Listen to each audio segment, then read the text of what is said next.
ចាជម្រាបសួរបងប្អូនទាំងអស់គ្នាចាជម្រាបសួរបងប្រុសចាប្រុសស្អាតចាថ្ងៃនេះបងមានអារម្មណ៍រំភើបណាដល់រំភើបបងអីបាទចាដឹងអត់ហេទៅសួរវិញឥឡូវចាសុំឲ្យបងប្អូននិយាយវិញណាចាបាទថ្ងៃនេះដែរគឺនៅហាងបូស្បាកាទៀវទឹកខ្មៅយើងនៅសាខាទី3នេះបាទគឺយើងមានការចែកអំណោយចែកមិនមែនចែកអំណោយទេចែកបាទលោកជំទាវហដណាបាទគាត់បានកំងកាទៀវ200ប្រអប់ហើយនឹងបាយមន់បាទបាយមន់200 100ប្រអប់បាទដើម្បីចែកជូនទៅដល់អ៊ំដែលគាត់ខ្វះខាតដូចជាអ៊ំស៊ីក្លូម៉ូតូឌុបអីអញ្ចឹងណាហើយនឹងបងមីងគាត់អ្នករើអេចាយអីចឹងណាបាទបងប្អូនចាំខ្ញុំថារំភើខ្ញុំចៅគាត់និយាយវិញចាព្រោះនេះគឺជាអំពើល្អហើយជំទាវហដណាគាត់តែធ្វើប៉ុននេះចាមិនតែមួយលើកនេះណាគឺគាត់តែធ្វើល្អចែកប៉ុនទៅដល់បងប្អូនប្រជាជនដែលក្រីក្រអញ្ចឹងណាចាអញ្ចឹងអូននៅក្នុងកម្មវិធីអីដែរអូនថ្ងៃនេះដូចជាថ្ងៃទិវាពលកម្មបាទហើយជំទាវលោកជំទាវហដណាហ្នឹងគាត់តែងតែផ្ដល់កិត្តិយសបាទគាត់ចែកទៀនបាទនៅហាងសាខាទី1ខ្ញុំហ្នឹងគឺម្ដងជា2 ដងហើយឥឡូវហ្នឹងខ្ញុំមកបើកនៅសាខាពេញហួតនេះនៅចិត្តផ្ទះគាត់ហ្មងអញ្ចឹងគាត់ថាគាត់នឹងដាច់ខែនេះបាទ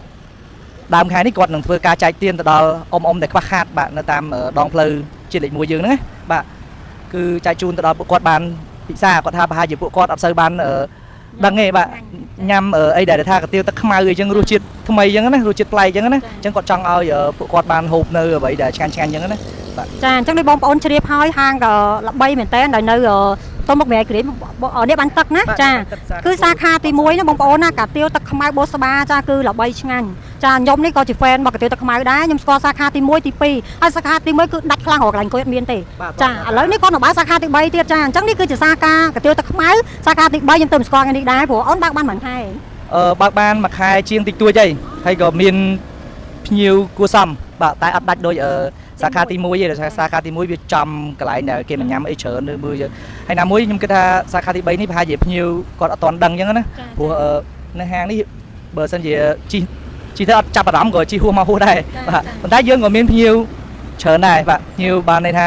30%នៃសាខាទី1ចឹងវីដេអូនេះក៏ចែករំលែកទៅដល់ fan បងប្អូនដែលគាត់ចូលចិត្តនៅកាទៀវទឹកខ្មែរដែលល្បីឆ្ងាញ់អញ្ចឹងបងប្អូនអាចប្រាប់ទីតាំងគាត់តិចទៅគាត់ស្រួលអញ្ចឹងនៅផ្លូវជាតិលេខ1បើយើងជិះមកពីច្បារអំពៅហួសវត្តនិរោធប្រហែលជា200 ម៉ែត្របាទមើលឆ្វេងដៃបើជិះមកពីពេញហួតបឹងស្នោមកដល់ទល់មុខ Baby Care ហួស Baby Care បន្តិចបាទមើលស្ដាំដៃហើយនៅមួយជួរមួយហាងនំប៉័ងនេះប៉ុនអញ្ចឹងណាបងហើយបើនិយាយពីតម្លៃវិញយើងមានមួយចាន10000រៀល15000និងសាច់ស្រួយនោះ17000បាទហើយមានបាយឆាតុងយ៉ាំបាយលោកលាក់បាយឆាព្រះព្រៅក៏ដូចជាបាយមាន់ហើយណាំអញ្ចឹងណាបាទចុះតិចខ្ញុំនៅតម្លាក់ទីតាំងលេខទូរស័ព្ទក៏ដូចជាមនុស្សឲ្យបងប្អូនមើលធួអញ្ចឹងណាព្រោះធ្លាប់ល្បីហើយអញ្ចឹងអត់ប្របាស់រយបងណោះចាបាទតិចទៀតទៅបងផុសទៅក៏មានអ្នកគាត់ដឹងដែរថាអ៊ំអីអាចគាត់អ្នកខ្លះគាត់លេង Facebook ដែរគាត់អញ្ជើញមកយកនៅកាទៀវនឹងក៏ដូចជាបាយមាន់បាទគាត់យើងចែក free របស់ជំទាវហដណាគាត់បានធ្វើការចែកគាត់កំងពីហាងយើងចែកជូនទៅដល់អ៊ំបាទចាអញ្ចឹងគឺជាទឹកចិត្តប្របីដែលលោកជំទាវហដណាគាត់តែងតែធ្វើបុណ្យណាបងប្អូនណាអញ្ចឹងគឺអរគុណមែនតើទៅដល់លោកជំទាវហដណាក៏ដូចជាបងប្អូនប្រជាជនយើងដែលតែងតែមានចិត្តធ្វើបុណ្យចាអញ្ចឹងសូមជូនបុណ្យទៅដល់បងប្អូនប្រជាជនខ្មែរយើងទាំងអស់គ្នាផងពីលោកជំទាវហដណានៅថ្ងៃនេះចាបាទសូមអរគុណបាទអរគុណជំរាបលា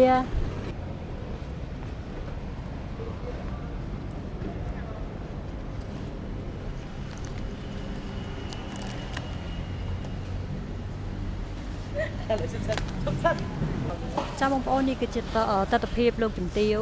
លោកកំពុងតែរៀបចំបាយចំនួន200ប្រអប់เนาะចា200ប្រអប់ចាដើម្បីចែកជូនប៉ុនទៅដល់បងប្អូនប្រជាជនដែលគាត់អត់ចឹងណាអញ្ចឹងអត់រើសថាណាទេចាឲ្យទៅថាគាត់អត់គាត់ជិះកាត់គាត់ឃើញគឺអាចយកបានអញ្ចឹងណាចាអញ្ចឹងសូមជូនប៉ុនទៅដល់បងប្អូនទាំងអស់គ្នាផងចាអរគុណ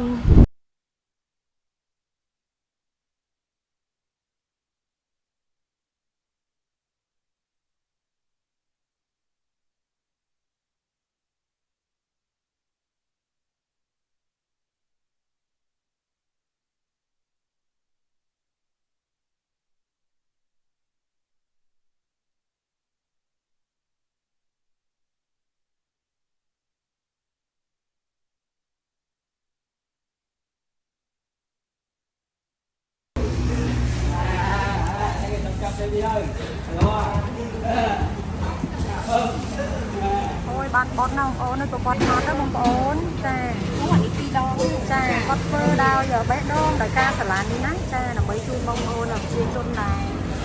គាត់អត់ចាគាត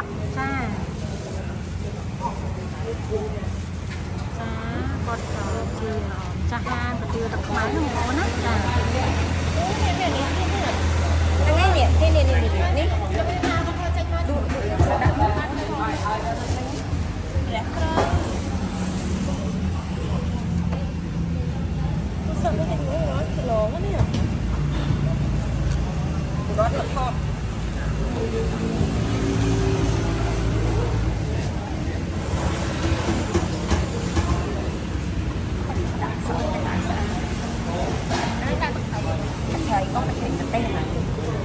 កណូណាបងប្អូនអូនបាយសមមិនបាយសមមកបងប្អូន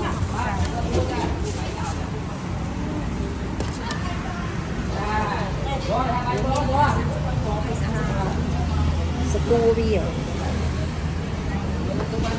ចូលជំទាវបងបាត់ហត់ចាគាត់ហត់ហើយគាត់សប្បាយចិត្តណាព្រោះគាត់តែងតែចូលរួមធ្វើបន់បងប្អូនណាជួយដល់ប្រជាជនយើងអត់កន្លងមកបងប្អូនហត់ដឹងហើយចាចូលជំទាវមានទឹកចិត្តល្អចាសប្បុរសធម៌អញ្ចឹងណាបងប្អូន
ចាបងប្អូននេះគឺជាការរៀបចំចែកបាយចំនួន200កញ្ចប់បងប្អូនណាចាពីហាងបោសប៊ីទាវចាបងតែរៀបចំបដាឲ្យបងប្អូននេះចានេះគាត់ម្ចាស់ហាងបងប្អូនណាចាលោកស្រស់ចាស្គាល់គាត់ហើយចាគាត់គឺជាម្ចាស់កាទៀវបោសបាបងប្អូនណាសាខាទី1សាខាទី2សាខាទី3ចាអានេះការរៀបចំចែកបាយជូនដល់ប្រជាជនបងប្អូនអ្នកក្រីក្រណាបងប្អូនណាចាពីលោកជំទាវហដាណាចាចឹងបងប្អូនឲ្យចង់មកអញ្ជើញអាចមកទទួលយកបាយបានណាបងប្អូនណាចំនួន200កញ្ចប់ចា